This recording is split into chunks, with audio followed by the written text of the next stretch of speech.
여러분들 혹시 ADHD라는 말을 들어보셨나요? 여러분들이 들어보셨냐가 아니라 그 단어를 들어보신 적이 있으십니까? 이 ADHD는 보통 어린아이들에게서 많이 나타나는 증상인데요.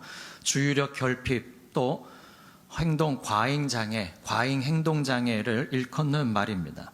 주의력 결핍, 그러니까 한 곳에 집중하지를 못하고 주의가 산만하고 또 한 곳에 집중을 하게 되면 주위를 돌아보지를 못하는 장애가 있습니다. 그리고 과잉적으로 행동을 합니다.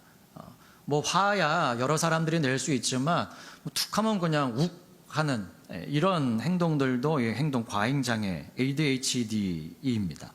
그런데 이 소아 ADHD 환자는 우리는 이제 많이 보이기는 하는데 여러분 혹시 성인 ADHD라는 말은 들어보셨습니까? 성인들 가운데서도 이 ADHD 증상이 나타난다고 합니다. 미국이나 유럽의 경우에는 성인 100명 중에서 약 5명꼴로 ADHD를 앓고 있다고 합니다. 이 성인 ADHD 증상에는 어떤 것들이 있는가 몇 가지만 제가 말씀을 드리겠습니다. 첫 번째는 집중과 집중 유지에 어려움을 당합니다. 아주 간단한 일임에도 일을 끝마치지 못하고 그것을 해결하기 위해서 고군분투하고요. 또 세밀한 부분을 간과하는 실수가 잦습니다. 그러니까 작은 일을 아무것도 아닌 것처럼 그냥 여긴다는 것이죠. 별로 상관없는 광경이나 소리 때문에 쉽게 주의가 산만해지고요. 한 가지 일을 하다가 어느새 그것을 마무리하지 못하고 또 다른 일을 벌이고. 두 번째는 과도한 집중, 책, TV, 또 컴퓨터 등 흥분과 보상이 있는 일에는 몰입을 하는데 과도한 집중으로 인해서 다른 중요한 일과 시간 개념을 잊어버리는 것. 그러니까는 뭐 재밌는 무슨 프로그램을 보다가 예배 시간 늦는다. 이런 것들도 포함이 되겠죠. 그러니까는 시간 가는 줄 모르고 어떤 일에 집중하는 것. 그 집중도가 높은 거는 좋은 것이지만 그것 때문에 해야 할 일을 그르치는 것은 이게 이제 안 좋은 게 되는 겁니다. 또 비조직화와 건망증. 세 번째는 정리정돈을 잘 못합니다. 방, 책상, 차가 매우 어지럽고 어수선합니다. 일의 예상 소요 시간을 과소평가해가지고 항상 오버하게 됩니다. 만성적으로 지각하고요. 우선순위를 정하지 못하거나 계획적으로 행동하지 못하고 물건을 잃어버리거나 제자리에 놓지 않습니다. 네 번째는 불안정함 혹은 끊임없는 활동입니다. 가만히 있는 것을 어려워합니다. 자극적이고 흥분되는 일을 추구하고요. 동시에 여러 가지를 벌입니다. 그리고 여러 가지를 하다 보니까 또 쉽게 지루함을 느낍니다. 그러니까 평범한 사람, 일반적인 사람들에게서도 나타나는 증상들이기는 하지만 이것들이 이렇게 그 ADHD라는 게 그렇잖아요. 이게 사람과의 대인 관계라든지 사회생활 하는 데까지도 어려움이 있는 거잖아요. 그러니까 일반적인 사람들에게서 나타나는 증상들이 있기는 하지만 일반적으로는 사회생활 하는 데 큰 지장은 없습니다. 또 다섯 번째는 충동적입니다. 다른 사람의 대화에 자주 끼어들고요. 자제를 못합니다. 무례하거나 부적절한 생각을 그대로 내뱉고요. 그러니까 다른 사람이 내 말을 듣고 어떻게 생각할지 그런 건 생각하지 않고 그냥 속에서 나오면 그냥 툭툭 내뱉는 겁니다. 또 여섯 번째는 감정 조절을 잘 못합니다. 자존감과 성취감이 낮고요. 비판에 대해서 과민 반응해서 쉽게 좌절하고요. 감정 기복이 심하고 조급한 마음을 갖고 예민하고 폭발적으로 화를 냅니다. 욱하는 것. 이러한 것들이 바로 성인 ADHD를 앓고 있는 사람들에게 나타나는 증상이라는 겁니다. 그런데 이것을 보면서 제가 무슨 생각이 떠올랐냐 하면 이게 신앙생활의 모습 가운데서도 이런 것들이 나타난다는 겁니다. 잠언 15장 23절에 보면 사람은 그 입의 대답으로 말미암아 기쁨을 얻나니 때에 맞는 말이 얼마나 아름다운고. 또 잠언 25장 11절에서는 경우에 합당한 말은 아로새긴 은쟁반의 금사관이라. 굉장히 아름답다는 거죠. 이 때에 맞는 말, 또 경우에 합당한 말, 이러한 경우들도 있지만 신앙생활을 하는 그리스도인으로서 그렇게 살지 못하는 경우들도 많이 있다는 겁니다. 주의가 산만해서 예배 시간에 자꾸 왔다 갔다 하고, 물론 이제 어른이 되었기 때문에 이제 마음대로 왔다 갔다 하지는 않지만 우리의 생각과 정신은 여러 군데 왔다 갔다 하잖아요. 그래서 마르다에게 주님 그러시잖아요. 기쁨으로 하든지 몇 가지만 하든지 혹 한 가지만으로도 족하다. 괜히 여러 개 하면서 불평하고 원망하고 투덜거리지 말고 그런 마음으로 하지 말아라. 그러니까 한 가지에 집중을 해라. 차라리 그거 다 못하겠거든. 네 동생과 같이 여기 앉아서 그냥 말씀 들어라. 네가 나 먹을 거 주려고 나를 초대하기는 했지만 내가 먹을 양식은 따로 있지 않느냐. 그런 마음이신 거겠죠. 우리가 지금 드리고 있는 예배에 대해서도 요한복음 4장 23절에 아버지께 참으로 예배하는 자들은 신령과 진정으로 예배할 때가 오나니 곧 이때라. 자, 그러면 참으로 예배하는 자들, 신령과 진정으로 예배해야 할 때는 언제라는 겁니까? 지금인 거예요. 그러한 때가 오는데 곧 이때라. 항상 주님 앞에 예배할 때는 이렇게 예배해야 한다는 것입니다. 근데 이 예배에 대해서도 분위기 파악하지 못하면 오늘만 날인가? 다음에 더 열심히 내가 예배하면 되지. 예배 중요성을 간과하거나 또 예배 자리에 앉아 있으면서도 생각과 정신이 산만하고 쉽게 지루해하고 가만히 앉아 있는 것을 어려워하는 것. 이 신앙적인 ADHD라고 할 수가 있겠죠. 사랑하는 여러분, 사람은 종종 신앙생활을 할 때에 하나님께서 혼자 두게 하실 때가 있습니다. 근데 그러한 것을 참지 못하는 경우들이 있습니다. 그리고 때로는 하나님께서 물질을 걷어가심으로 또 그 사람을 시험하실 때도 있습니다. 그런데 물질이 사라지는 것은 정말 고통스러워합니다. 어떤 아이들은 나누는 거를 좋아하고 또 가져가도 괜찮은데 어떤 아이들은 자기 게 아니고 그냥 자기가 가지고 놀고 있던 건데 그걸 가지고 가도 울어요. 꼭 자기 것이냐.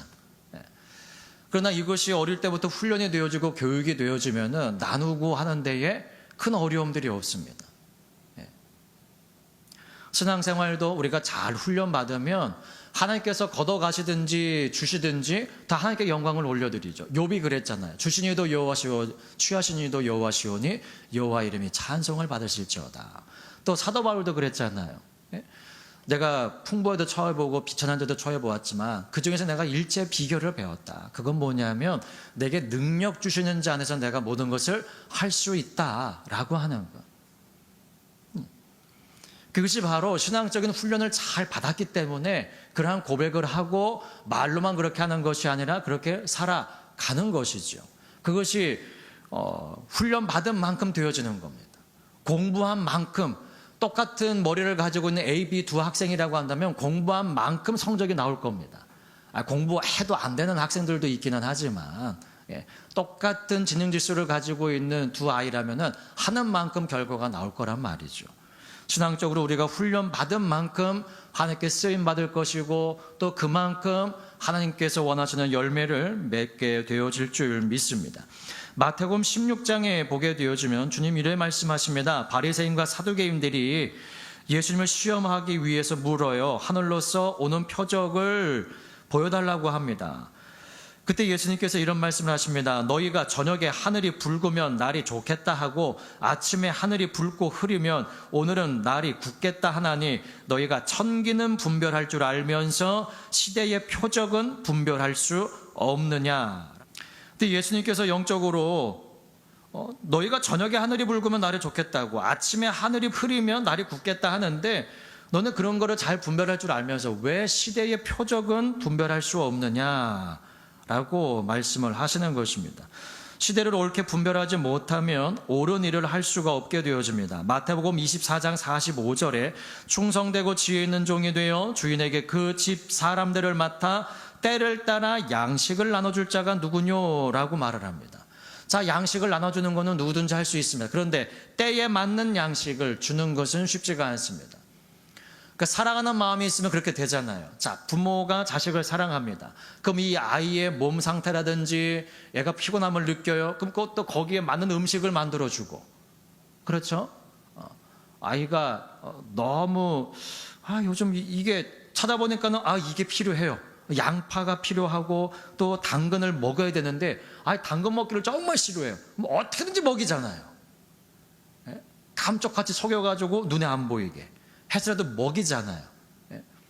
그러한 것이 지혜이고 그런 것이 때에 따라서 양식을 먹이는 것, 영적으로도 마찬가지라는 겁니다. 하나님께서 시대를 잘 분별해야지 그 때에 맞는 양식들을 나누어 주는데, 싸워야 할 때 평안하다라고 말을 하면서 싸움을 준비케 아니한다면, 우리나라에 있었던 그 임진왜란도 마찬가지고 6.25 전쟁도 마찬가지고 경고하는 사람들이 있었는데 무시함으로 말미암아서 더 큰 피해를 보게 된 것이죠. 그런데 이 때를 따라 양식을 나눠줄 자가 누구뇨라시는 이 말씀을 이어서 뭐를 말씀을 하시냐 하면, 주인이 올 때에 그 종에 이렇게 하는 것을 보면 그 종이 복이 있으리로다. 내가 진실로 너에게 이르노니 주인이 그 모든 소유를 저에게 맡기리라. 만일 그 악한 종이 마음에 생각하기를 주인이 더디오리라 하여 동무들을 때리며 술 친구들로 더불어 먹고 마시게 되면 생각지 않은 날 알지 못하는 시간에 그 종의 주인이 이르러 엄히 때리고 외식하는 자에 받는 율에 처하리니 거기서 슬피 울며 이를 갈미 있으리라 하십니다.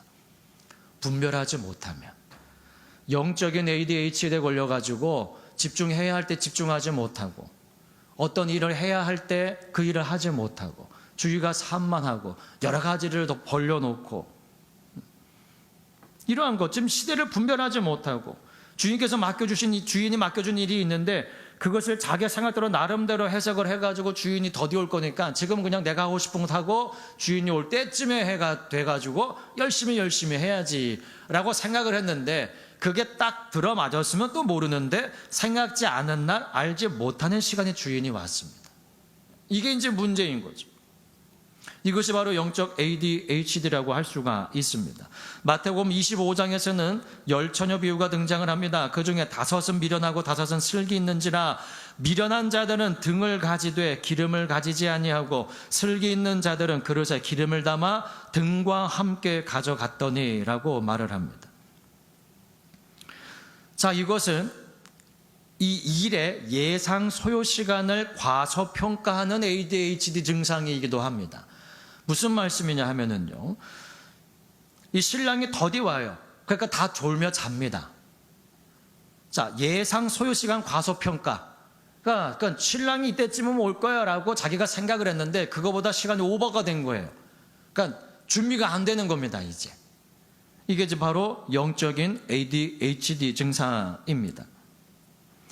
근데 이 미련한 자들이 이 신랑님도 맞으러 나오라 하고 깨워보니까 이 등불이 꺼져가는 겁니다. 그래서 미련한 자들이 슬기 있는 자들에게 우리 등불이 꺼져가니 너희 기름을 좀 나눠달라고 해요. 그러니까 슬기 있는 자들 어떻게 합니까? 나눠줍니까? 사랑하는 마음으로? 아니요. 우리와 너희의 쓰기에 다 부족할까 하노니 차라리 파는 자들에게 가서 너희 쓸 것을 사라라고 말을 합니다.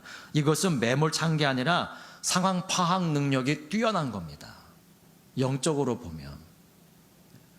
괜히 사랑한다고 해가지고 육신적으로 나눴다가 자기들 등불 꺼져가지고 못 들어갈 수도 있는 거예요.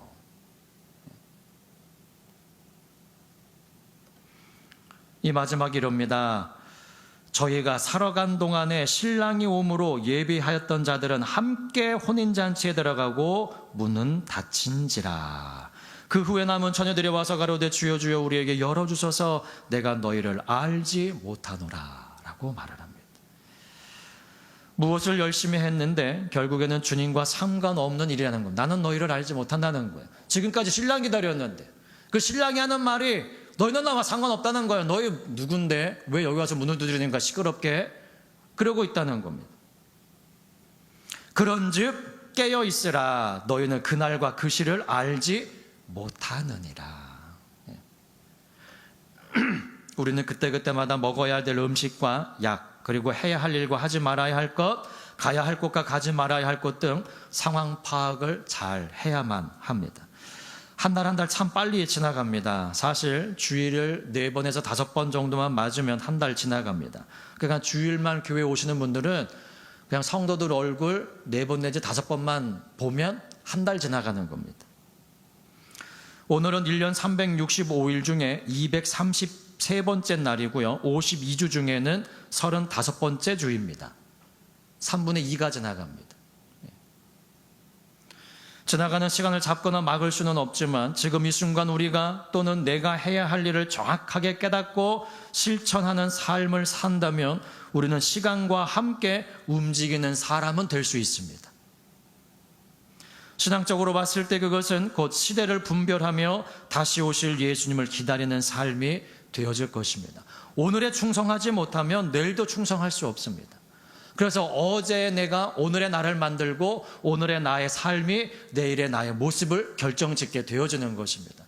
그러므로 먼 미래를 보는 눈도 중요하지만 먼 미래를 보았다고 하더라도 오늘에 충실하지 못하면 먼 미래를 본 것은 나에게 아무런 유익도 없게 되어지는 것입니다. 우리에게 필요한 것은 이 시대를 옳게 살아가는 능력, 그리고 그렇기 위해서 영적인 분위기나 시대적 상황을 옳게 분별하는 분별력이 필요합니다. 그것은 말씀을 통해서 우리가 깨닫게 되어지고 우리에게 주어집니다. 그래서 때를 따라 양식을 나눠줄 자가 필요하고 중요한 것이죠. 그래서 우리는 담임 목사님의 말씀을 잘 새겨 들어야 합니다. 시대를 잘 분별을 하시고 또 이런 때 성도들에게 어떠한 꼴을 먹여야 할지를 잘 생각을 하셔서 또 이것을 어떻게 먹여야지 성도들이 잘 먹을까 한 주간 동안 계속해서 또 고민하시고 기도하시면서 말씀 준비하셔서 나눠주시는데 내가 먹기 싫다고 나는 저런 거 안 먹는다고 하지만 마시고 잘 받아드시고 이 시대를 잘 분별하면서 함께 영역까지 강건함으로 살아가실 수 있기를 예수님의 이름으로 축복합니다. 오늘 본문 10절 말씀을 함께 읽어보겠습니다. 시작. 너희는 보습을 쳐서 칼을 만들지어다 낫을 쳐서 창을 만들지어다 약한 자도 이르기를 나는 강하다 할지어다. 아멘. 이게 여러분들 이스라엘 백성들을 위해서 이스라엘 백성들에게 선포하라고 하시는 말씀이 아닙니다. 지금 누구를 부르셨습니까? 9절 말씀 읽어보십니다. 시작. 너희는 열국에 이렇게 광포할지어다 너희는 전쟁을 준비하고 용사를 격려하고 무사로 다 가까이 나와 올라오게 할지어다. 어디로 올라오라고 하는 겁니까? 3장 2절 말씀에 내가 만국을 모아들이고 어디로요? 여호사밧 골짜기로 내려간다라고 말씀을 하시죠. 지금 그곳으로 이 열국을 다 오라고 하는 겁니다. 그런데 누구로 오라고 하는 거냐 하면은 전쟁을 준비하고 용사를 격려하여서 무사 싸울 수 있는 사람들이 다 가까이 나와서 여호사밧 골짜기로 올라오라고 하는 거예요. 근데 그들에게 이렇게 선포하라고 하는 겁니다. 보습을 쳐서 칼을 만들고. 보습은 쟁기나 삽 끝에 달려있는 쇠조각입니다. 그러니까 농기구의 일종이죠. 그것을 쳐가지고 칼을 만들으래요. 또 낫을 쳐가지고 창을 만들어서 오라고 하는 겁니다. 그리고 약한 자도 이기를 난 이길 수 있어라고 하고 담대한 마음을 가지고 올라오라는 거예요. 어디로? 여호사밧 골짜기로 불러 모으라는 겁니다. 11절 말씀도 읽어봅니다. 시작. 사면의 열구가 너희는 속히 와서 모일지어다 여호와여 주의 용사들로 그리로 내려오게 하옵소서. 자, 그러니까 이 열국하고 주의 용사를 구분을 하고 있는 것을 볼 수가 있습니다. 그러니까 보습을 쳐서 칼을 만들어라 낫을 쳐서 창을 만들어라고 하는 것은 하나님의 백성 이스라엘을 향해서 하시는 말씀이 아니라 하나님께서 심판하실 만국 그 열국 그 모든 백성들을 향하여 하시는 말씀입니다. 너희가 아무리 그렇게 준비를 하고 나와봐라 싸울 만한 사람들 다 나와보고 숫자가 부족하거든 약한 사람들 나도 강하다라고 하면서 다 모이라는 거예요. 근데 그 자리에 주의 용사들로 그리로 내려오게 하옵소서라고 하는 것은 주의 용사들로 그들을 쳐 무찔러 주옵소서라고 하는 기도입니다. 12절 말씀 합독합니다. 시작. 열국은 동하여 여호사밧 골짜기로 올라올지어다 내가 거기 앉아서 사면의 열국을 다 심판하리로다. 이게 하나님의 말씀입니다. 속히 모이래요. 다 올라오래요. 다 와서 빨리 모이라고 하십니다. 빨리 심판하시겠다는 말씀이죠. 이것이 무엇인가 이 생각을 하다가 떠오른 게 있는데 골리앗 앞에 섰었던 다윗이 떠올랐습니다. 그래서 이제 말씀을 좀 찾아보았어요. 사무엘상 17장 43절 이후의 사건인데요. 블레셋 사람이 그 골리앗이 다윗에게 말을 합니다. 내가 나를 개로 여기고 막다기를 가지고 나왔느냐? 그 신들의 이름으로 다윗을 저주하고 오라, 내가 내 고기를 공중의 새들과 들짐승에게 주리라 라고 말을 합니다. 그러니까는 이 다윗이 맞받아쳐요. 뭐라고 맞받아치냐 하면 너는 칼과 창과 단창으로 내게 오거니와 나는 만군의 여호와의 이름 곧 내가 모욕하는 이스라엘 군대의 하나님의 이름으로 내게 가노라. 오늘 여호와께서 너를 내 손에 붙이시리니 내가 너를 쳐서 내 머리를 베고, 아까 골리앗은 뭐라고 했습니까? 내 고기를 공중의 새와 들짐승에게 주리라 라고 말하는데, 이 다윗은 뭐라고 말하냐면은 블레셋 군대의 시체로 오늘날 공중의 새와 땅의 들짐승에게 주어 온 땅으로 이스라엘의 하나님이 계신 줄 알게 하게라 합니다. 그러니까 이 골리앗은 조그만 소년 다윗만 보고 있는 거예요. 그러니까 내가 내 고기를 주리라 라고 하는데, 다윗은요 골리앗만 보고 있는 게 아니라 그 뒤에 있는 블레셋 군대 전체를 보고 있는 겁니다. 전체를. 블레셋 군대의 시체로 공중의 새와 땅의 들짐승에게 줄 것이다. 그래서 마주대어 나가가지고 돌을 던졌는데 이마에 박혀가지고 땅에 엎드러집니다.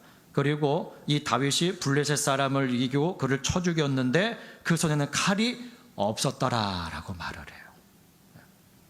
하나님을 대적하는 사람들, 비록 이스라엘 군대가 있었고 그 군대를 지휘하는 사울은 있었지만 나가서 싸우지를 못해요. 그러니까 하나님께서 다윗을 그곳으로 보내시는 겁니다. 이스라엘의 온 군대보다 더 강한 자, 준비된 자, 싸움에 합당한 자. 무엇을 통해서 그가 그렇게 됐습니까? 양을 돌볼 때에 그가 훈련했잖아요. 그렇죠? 돌팔매질 하는 이 뭡니까? 뭐라고 그러죠 이거? 물매. 이 물매 던지는 훈련했죠.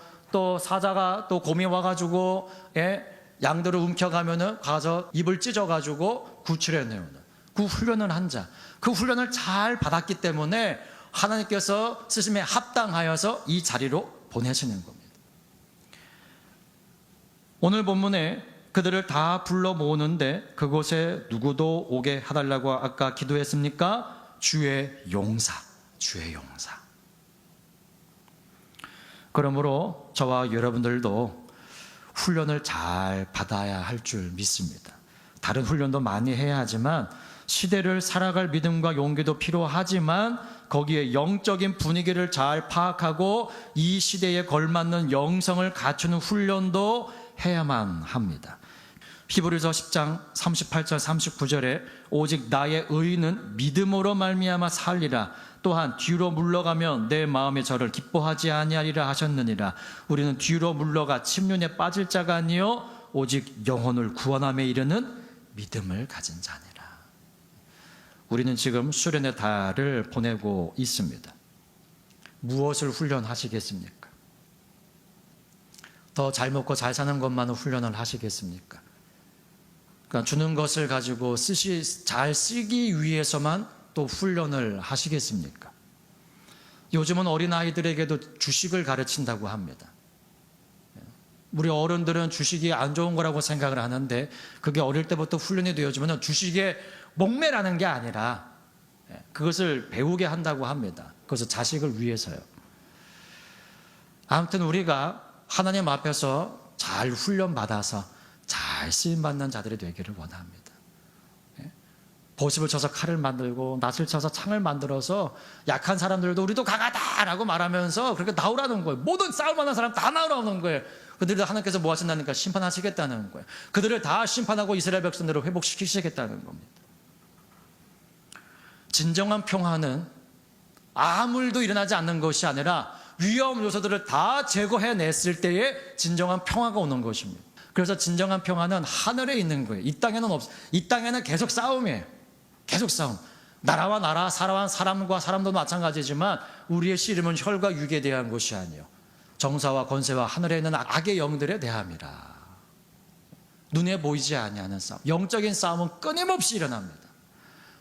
우리 눈앞에 지금 총칼이 맞부딪히고 대포 소리가 들리지는 않아도 지금도 여전히 영적인 싸움은 계속되고 있는 겁니다. 진정한 평화는 이 싸움이 마치고 하늘나라에 들어가는 날, 그때는 진정한 평화는, 왜? 거기는 싸움이 없는 곳이니까.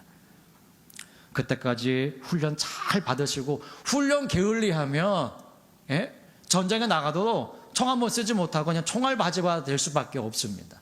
훈련 잘 받으셔서 잘 쓰임 받으시고 끝날에 자야할때다 착하고 충성된 동안 칭찬받게 되어지는 저와 여러분 모두가 될 수 있기를 예수님의 이름으로 축복합니다.